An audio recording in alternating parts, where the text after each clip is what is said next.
이것도 아마 뭐 짐작컨대 크게 다르지 않을 겁니다. 박 전 대통령과 최순실 씨가 눈 한 번 안 마주쳤을 거라는 얘기가 있어서. 그런데 최순실 씨는 지금 그게 중요한 게 아니고 딸 보호에 본격 나선 것 같습니다. 내 딸 말 한 번 잘못했다가라는 얘기를 어제 재판에서 했다는데 이현정 의원님 좀 자세히 풀어주세요. 그러니까 어제 이제 그 진술에서 보면 이제 삼성으로부터 이제 돈을 받은 것도 있지 않습니까?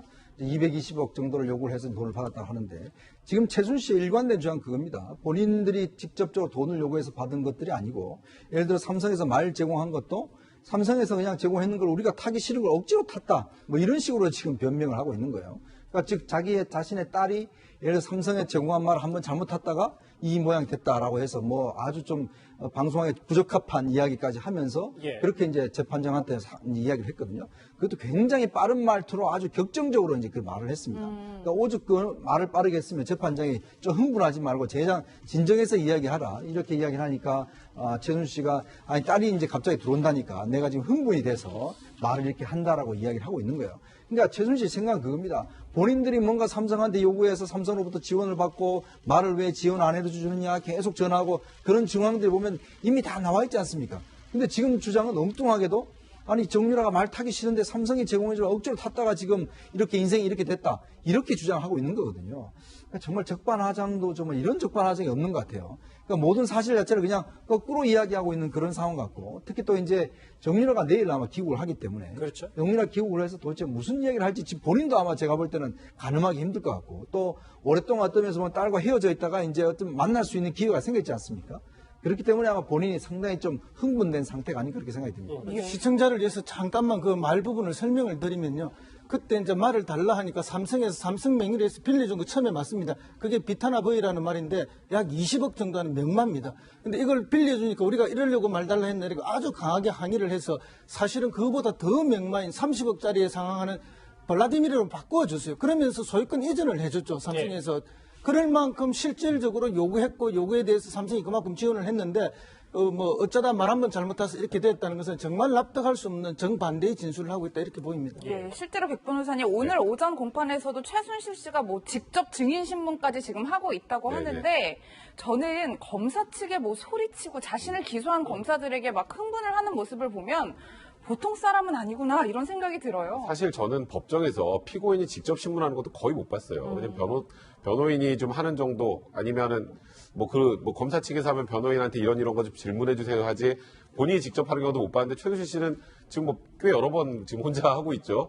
거기다가 어쨌건 본인을 기소한 오늘 한웅재 검사 실소한 걸 보고 또 거기다 대고 웃지 말라라는 얘기 그건 정말 저도 법정에서 보기 힘든 내용인데 검사님 웃지 마세요 이렇게 얘기했다. 아니 그건 그런 말을 어떻게 하겠어요. 사실 법정이라는 데가 얼마나 사실 긴장되고 하는 곳인데. 근데 최순실 씨는 그만큼 말한 것처럼 좀 남다르다라는 측면도 있는 것 같고 또 지금 정유라가 이제 내일 들어오잖아요. 그와 관련해서 굉장히 지금 심정적으로 좀 힘든 흥분 상태인 것 같아요. 그리고 아마도 정유라가 들어오면 바로 체포가 돼서 그리고 또 48시간 정도 고강도 조사를 받을 거거든요.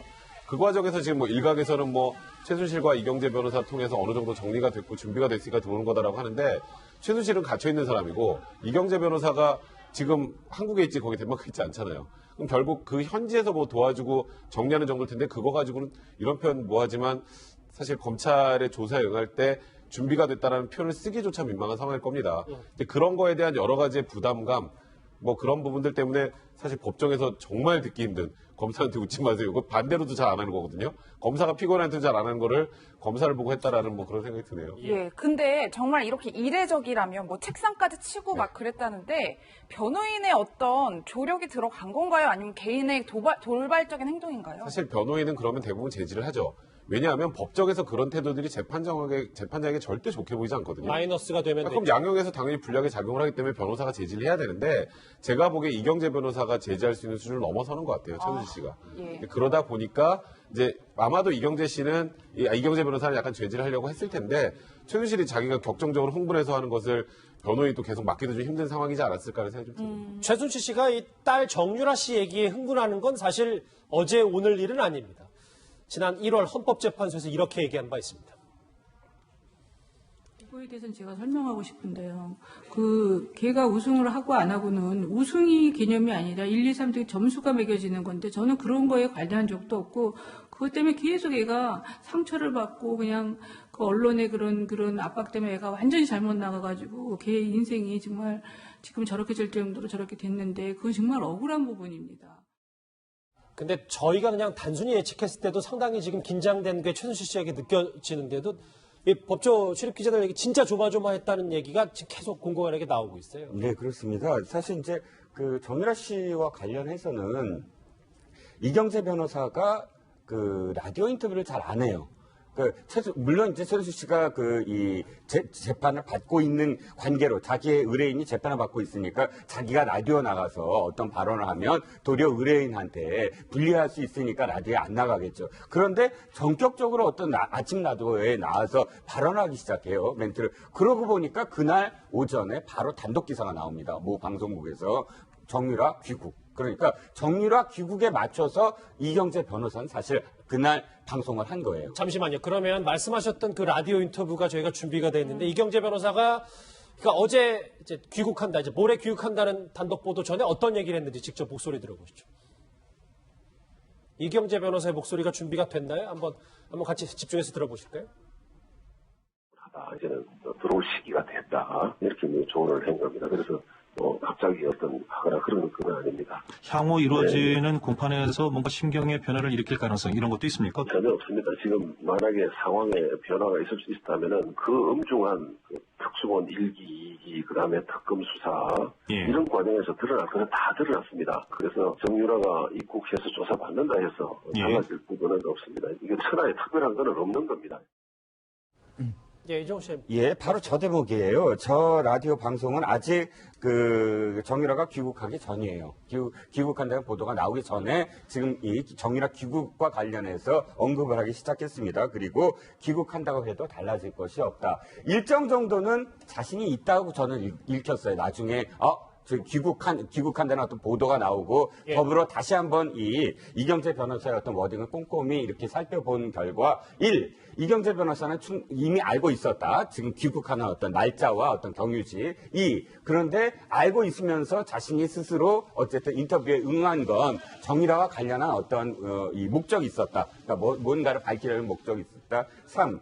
일단 그 안에 있는 내용 중에 가장 큰 것이 정유라가 귀국한다고 하더라도 아무런 어떤 영향을 받지 않을 것이다. 라는 이 세 가지 부분. 그러니까 최소한 아무리 이제 멀리 떨어져 있고 아무것도 못할지라도 이 최순실과 관련한 접견 금지가 풀린 이후부터 최소한 이쪽 변호사와 저쪽 변호사 간에 어느 부분에서 어떠한 진술을 지금 해야 된다, 안 해야 된다 정도는 충분히 교환하고 오는 것이 아니냐. 그렇지 않다면 물론 여러 가지 어떤 설이 있지만 굳이 지금 항소심을 포기하면서까지 올 이유가 뭐가 있느냐. 언론 보도에서 모두 다 올 연말까지 계속 있을 거라고 생각을 하지 않았습니까? 그러니까 저는 최소한 지금 그런 준비가 충분히 되어 있는데도 불구하고 충분히는 아니지만 어쨌든 이쪽 변호사 측에서는 충분히 대비를 하고 있음에도 불구하고 어저께 그 최순실 씨가 저렇게 정유라와 관련해서 폭발적인 어떤 발언을 한다 하는 건 최근에 노승일 씨가 어떤 방송에서 이 말을 한 게 기억이 나요. 최순실 씨가 왜 저러나 도대체 변호인하고 협의를 하고 신문을 하는 거냐 하고 물었더니 뭐라고 하냐면 전혀 그렇지 않다. 원래 최순실은 모든 것을 자기 중심으로 해야만 한다. 그러니까 재판장에 나가서도 내 중심으로 이 모든 이 재판장을 이끌어야 된다. 그런 어떤 성격이 드러난 것에 때문에 지금 어저께 어떤 그런 발언을 한 게 아니냐. 심적으로는 많이 흔들리고 있다 이런 얘기군요. 예, 어쨌든 내일 오후 3시 5분이면 저희가 정유라 씨의 모습을 볼 수 있을 텐데 말씀처럼 준비가 치밀하게 됐다라고 가정을 한다면 정유라 씨가 판도라의 상자가 될까요? 아니면 입을 굳게 다물게 될까요? 제가 정유라 씨의 변호사라면 이건 그냥 순수하게 제 개인적 의견입니다. 저는 묵비권 행사하기 시킬 것 같아요. 그러니까 정유라 씨는 지금 입을 열면 아까 지금 말씀하셨던 것처럼 아무리 지금 바깥에서 준비를 해왔다 그래도 조사받으면 제가 보기에 30분도 못 버텨요. 30분도 못 버티고 결국 하나하나가 모순되기 시작하면 결국 정유라 씨 성격에 다 얘기가 나올 가능성이 많거든요. 그래서 판도라의 상자 얘기가 나오는 겁니다.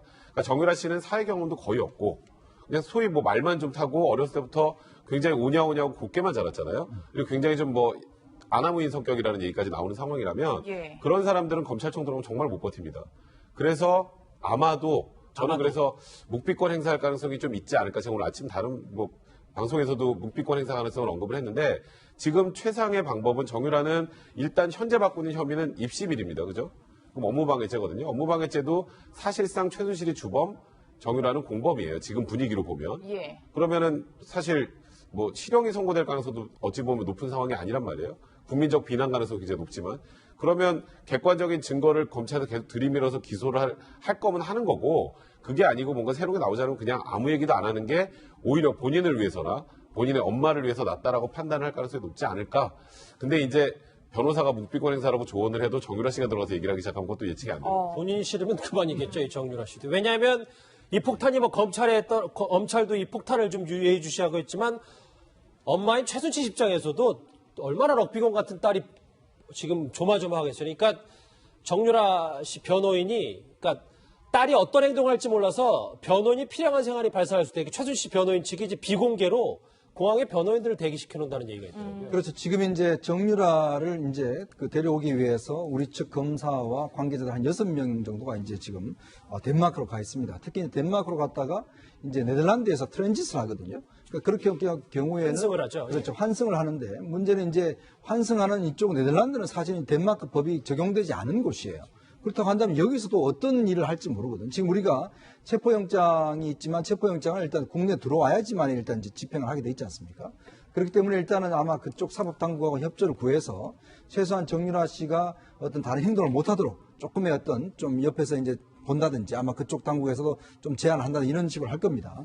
근데 이제 문제는 뭐냐면 정유라가 사실 이 사건과 관련해서 한 번도 본인이 지금까지 조사를 받아본 적이 없어요. 그렇죠. 그러니까 그쪽에 있을 때는 뭐 다른 이제 불법 체류나 이런 문제에 조사를 받았지만 이 누가 어떤 진술을 했는지 지금 모르는 상황입니다. 구체를 모르고. 근데 이제 우리 검찰에서는 이미 준비가 다 돼 있단 말이죠. 자, 그런 상황에서 정유라가 들어와서 예를 들어서 아까 같이 뭔가 좀 그래도 나이가 있고 하면 좀 묵비권 행사할 수 있는데 문제는 이제 어리고 하기 때문에 검찰 쪽에서 이제 이야기를 달래고 이렇게 이야기를 하면 특히 제가 볼 때는 아마 아들 이야기가 나오고 이러면 상당히 본인이 이 감정적으로 상당히 좀 동요칠 가능성이 높아요. 덴마크에 있는 아들 얘기하는 거죠. 그렇죠. 아들이 이번에 동의하지 않지 않습니까? 예. 그래서 아마 이렇게 이제 좀 회유를 한다고 하면 사실 정유라도 많은 이야기들을 쏟아낼 가능성이 좀 충분히 있다고 보거든요. 그렇기 때문에 이제 지금 아마 최순실 측에서 이제 비공개로 이제 변호사를 공항으로 내보내서 공항 단계에서부터 그때부터 변호사들이 좀 예를 들어서 좀 관리를 하는 이런 것들로 이제 계획하고 있지 않는가. 왜냐하면 이제 그때부터 영장이 집행이 되면 와서 48시간 동안 조사를 받지 않습니까? 그런 상황에서 뭔가 옆에서 좀 조언을 해주고 해야지만이 되지 그렇지 않다라고 한다면 지금 최순실이 의도하지 않는 진술도 할 가능성이 저는 굉장히 높거든요. 그래서 아마 변호인을 두는 것 같습니다. 실제로 말씀하신 것처럼 이렇게 뭐 소환에 대해서 대대적으로 보도가 됐으니 우리나라 법무부에서도 정유라 씨 뭐 호송하는 것이 일종의 뭐 호송 작전이다. 그렇죠. 이 정도 규모로 네. 번질 것 같아요. 그렇습니다. 만약에 이제 비행기에 타자마자 구속영장을 집행해버리면은 이제 뭐 강제로 이렇게 어떻게 할 수가 있지만 구속영장은 이제 한국에 도착하자마자 집행할 생각이니까 비행기에 타고 있는 동안은 어쨌든 이게 구속된 상황은 아니지 않습니까? 그렇기 때문에 이제 혼자 이렇게 탑승을 할 수밖에 없는데 이 경우에 예를 들어서 비상구 주변에 앉거나 출입구 주변에 앉게 되면 중간에 어떤 일을 벌일지 돌발 상황이 생길지 않습니까? 그 매우 위험한 상황이 되기 때문에 그래서 출입구나 뭐 비상구하고는 아주 멀리 맨 뒷부분에 그렇게 앉힌다든지 그다음에 뭐 술을 우리가 비행기를 타보면 장거리에서 술 제공을 하지 않습니까? 예. 술 제공을 안 한다든지 식기 중에서도 금속류의 식기는 제공하지 않고 플라스틱류만 제공한다든지 그러니까 어떤 상황이 발생할지 모르니 철제 식기도 금지한다. 그렇습니다. 그러니까 이게 뭐 모든 경우의 수를 다 대비해야 되거든요. 물론 이제 가까이에 우리 검찰 수사관들이나 뭐 여자 수사관들이 그리고 또 아마도 알려지진 않지만 경찰들도 일부 같이 있을 가능성도 있습니다. 왜냐하면은 해외 이제 큰 도시에는 우리 그 교민들이 많기 때문에 주재관 경찰들이 다 있습니다. 고위 경찰들이 이런 분들이 다 또 이렇게 보이지 않게 같이 작업을 하고 하는데 이런 게 이제 보이지 않는 그 안전을 위한 어떤 돌발 상황을 막기 위한 철저한 준비가 돼서 비행기 안에서는 올 것이고 한국에 도착하면 바로 영장을 집행하지 않겠느냐.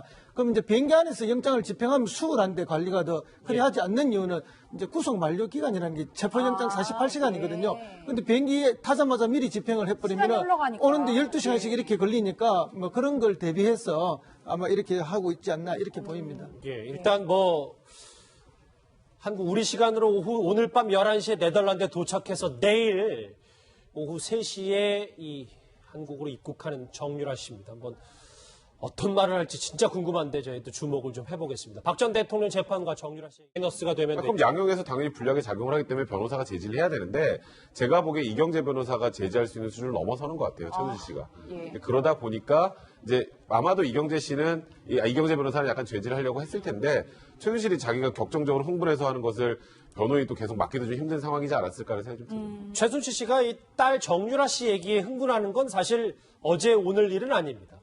지난 1월 헌법재판소에서 이렇게 얘기한 바 있습니다. 그거에 대해서는 제가 설명하고 싶은데요. 걔가 우승을 하고 안 하고는 우승이 개념이 아니라 1, 2, 3등 점수가 매겨지는 건데 저는 그런 거에 관여한 적도 없고 그것 때문에 계속 애가 상처를 받고 그냥 그 언론의 그런 압박 때문에 애가 완전히 잘못 나가가지고 걔 인생이 정말 지금 저렇게 될 정도로 저렇게 됐는데 그건 정말 억울한 부분입니다. 근데 저희가 그냥 단순히 예측했을 때도 상당히 지금 긴장된 게 최순실 씨에게 느껴지는데도 이 법조 출입 기자들 얘기 진짜 조마조마했다는 얘기가 지금 계속 공공연하게 나오고 있어요. 네, 그렇습니다. 사실 이제 블라디미르로 바꿔줬어요. 그러면서 소유권 이전을 해줬죠. 삼성에서.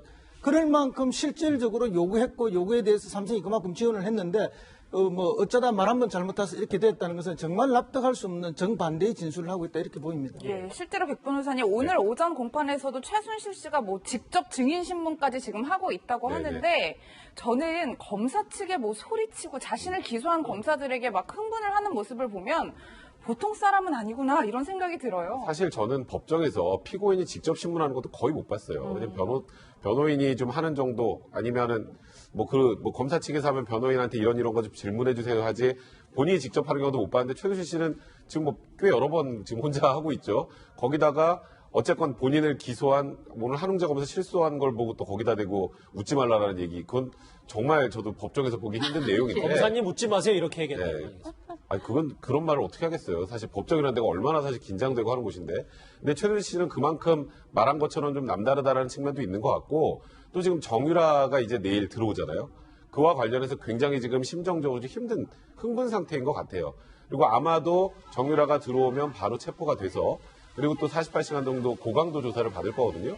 그 과정에서 지금 일각에서는 최순실과 이경재 변호사 통해서 어느 정도 정리가 됐고 준비가 됐으니까 들어오는 거다라고 하는데 최순실은 갇혀있는 사람이고 이경재 변호사가 지금 한국에 있지 거기 덴마크에 있지 않잖아요. 그럼 결국 그 현지에서 도와주고 정리하는 정도일 텐데 그거 가지고는 이런 표현 하지만 사실 검찰의 조사에 응할 때 준비가 됐다라는 표현을 쓰기조차 민망한 상황일 겁니다. 근데 그런 거에 대한 여러 가지의 부담감 그런 부분들 때문에 사실 법정에서 정말 듣기 힘든 검사한테 웃지 마세요. 이거 반대로도 잘 안 하는 거거든요. 검사가 피고인한테 잘 안 하는 거를 검사를 보고 했다라는 그런 생각이 드네요. 예, 근데 정말 이렇게 이례적이라면 책상까지 치고 막 그랬다는데 변호인의 어떤 조력이 들어간 건가요? 아니면 개인의 돌발적인 행동인가요? 사실 변호인은 그러면 대부분 제지를 하죠.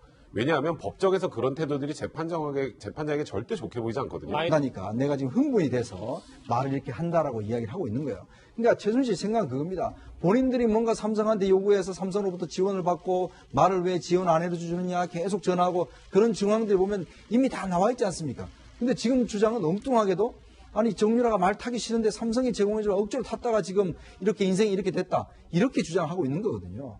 그러니까 정말 적반하장도 정말 이런 적반하장이 없는 것 같아요. 그러니까 모든 사실 자체를 그냥 거꾸로 이야기하고 있는 그런 상황 같고 특히 또 이제 정유라가 내일 아마 귀국을 하기 때문에 그렇죠. 정유라 귀국을 해서 도대체 무슨 이야기를 할지 지금 본인도 아마 제가 볼 때는 가늠하기 힘들 것 같고 또 오랫동안 어떤 면에서 딸과 헤어져 있다가 이제 어떤 만날 수 있는 기회가 생겼지 않습니까? 그렇기 때문에 아마 본인이 상당히 좀 흥분된 상태가 아닌가 그렇게 생각이 듭니다. 시청자를 위해서 잠깐만 그 말 부분을 설명을 드리면요.